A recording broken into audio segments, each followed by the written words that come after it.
2025 এর লাস্ট দিনটা আমি কিভাবে কাটিয়েছি এবং কি করেছি তাই নিয়ে থাকবে আজকের ব্লগ। তো হ্যালো এভরিওয়ান, আসসালামু আলাইকুম। আশা করি সবাই ভালো আছেন।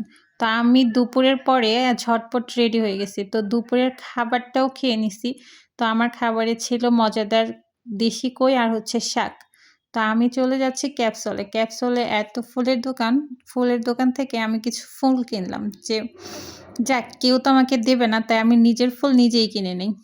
তারপর চলে গেলাম, ভাবলাম যে আজকে সন্ধ্যা হয়ে গেছে, আজকে কুয়াশাও অনেকটা, তো হয়তো সন্তোষের ওইদিকে গেলে রস খাওয়া যাবে। তো এদিকে আসার পরে মামারা বলল যে রস খাওয়া যাবে না, তো রাত 8টার পরে নাকি আসতে হবে। তো মন খারাপ হয়ে গেল, যে জন্য আসছি যে বিকেলটা একটু রস খাবো, একটু আনন্দের সাথে ঘুরবো, সেটা হলো না। তো কি আর করার, অবশেষে আমি একটা নদীর পাড়ে চলে আসছি। নদীটা বেশ সুন্দর, এটা সন্তোষের এইদিকে, আমি নাম জানি না। তো সেখানে আমার কেনা ফুল দিয়ে আমি কিছুক্ষণ ভাব নিচ্ছিলাম। কতক্ষণ ভাব নেওয়ার পরে সন্ধ্যা হয়ে গেছে। তো মনের দুঃখে আবার সেই খেজুরের রস গাছগুলো দেখতে দেখতে চলে আসছি ক্যাপসুলে।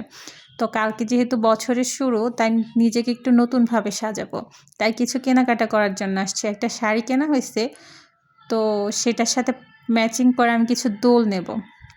কোনটা ভালো লাগবে আর কোনটাতে সুন্দর লাগবে শাড়ির সাথে যাবে, সেটাই আমি বারবার ঘুরে ঘুরে দেখতেছিলাম, পড়তেছিলাম। আমার কাছে যেটা দেখতেছি সেটাই ভালো লাগতেছে, সবগুলো ভালো লাগতেছে। এখন কোনটা রেখে যে কোনটা নিব সেটাই বুঝতে পারতেছি না।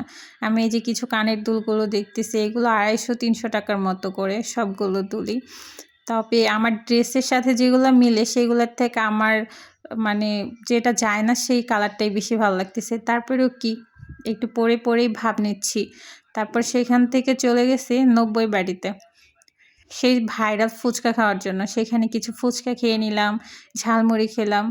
এই তো এভাবে আমার দিনটা কেটেছে।